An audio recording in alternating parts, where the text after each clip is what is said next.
I trolled a cheater. I absolutely hate cheating. The word itself pisses me off, and especially when it comes to academics, because I didn't work myself off just so you could take my effort. Take accountability for how bad/good you studied, man. Skeptical. Anyways, I had a final today and it was computerized. This girl came right before they closed the doors and she went in and sat next to me in the back.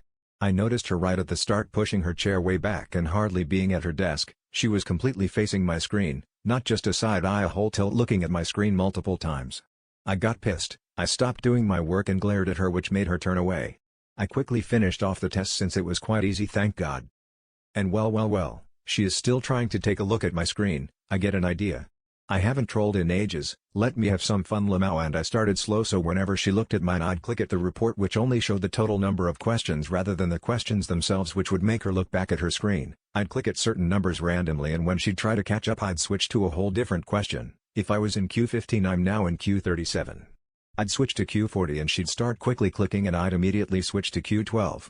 For the whole test, 40 minutes, I just kept trolling her until she quit and tried whispering, but I just stared at my report screen until I submitted it and left. I was reviewing effectively during this game BTW. It was fun and I'm still very proud of this. I've never laughed this much in a test.